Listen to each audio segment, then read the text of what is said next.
in the Court. A new adaptation of John Grisham's best-selling novel, A Time to Kill, is bringing justice to Broadway, starring Sebastian Arcelus and Patrick Page as two lawyers who go head-to-head in a case that divides a Mississippi town. We're here at the Golden Theater to celebrate opening night of this courtroom thriller.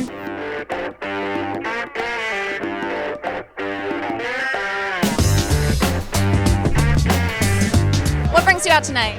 A Time to Kill. We've heard nothing but great things, so we're very excited to see it. I can't remember a more exciting season on Broadway. It's our day off, but we have to come and support and be a part of this. I hope I represent the ideal audience, because you and your audience are not going to believe this, but I have no idea what this story is about. In a cage match between Sebastian Arcelus and Patrick Page, who do you think would win and why?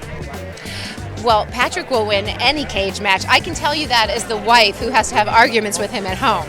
Patrick is a debate king, quite literally, and he can win any argument. So I don't see it being any different tonight. What's so great about a courtroom drama? I love a good courtroom drama. I just love drama. I love a real play. I know we're all filled with musicals and blah, blah, blah, but it's great to see a really good, solid play. I think that courtroom dramas really play well in the theater, with the audience being sort of like the jury. I think audiences like to sit and judge and sort of ponder, sort of moral questions and right and wrong, and Grisham is certainly, the master at it in terms of fiction, so I'm excited to see what they do with it.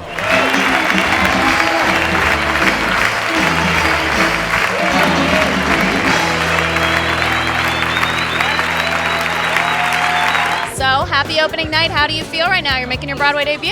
Well, I'm beginning to deflate. You get really pretty jacked up with adrenaline. You're being shot out of a cannon, or it's like going up in an F-18 or the Blue Angels, which I've done. You can't describe it, really. I am having the best time. It feels like my wedding day. No offense to my husband. It was a wonderful audience. We all felt really enveloped by their good wishes, and we launched it. We're excited. I feel like we've been pushing a boulder up a hill, and we finally got there. And now we can take the ride, you know what I mean? Openings are always a joyous event. The fact of the matter is that by opening night, all the critics have been in, the pressure's off a little bit, and it's your friends in the audience, and it's fancy people in the audience, and people that you want to kind of strut and perform for, and so it's a great night. What is it like to see your work come alive on stage? Well, this is the first time, and it's a few moments there of sort of disbelief and a little bit of emotion. It brought back a lot of memories from 30 years ago, and then we settled into the play, and before you know it, you spent 2 hours totally engrossed in a wonderful production. Have you guys been doing anything to lighten the mood? Because it's got some humor, but it's a heavy night. We try to keep each other sort of buoyant, and there may be A Time to Kill musical that happens off stage. You can always take very difficult things if you've got humor. One of my friends, George C. Wolfe, says you've got to invite them to the party if you want them to stick around for the pain. And I think we have a lot of party going on. Why do you think this novel lends itself so well to being a stage show? Well, it may turn out to be a classic courtroom drama. This one, of course, is fraught with such emotion and broader questions of when does the end justify the means? And does one evil beget another? The audience is essentially in the jury seat in this show. The audience is the jury, and they're very participatory. It's kind of the people's play in that the people are deciding what they want. It's impossible to not have an opinion about the verdict.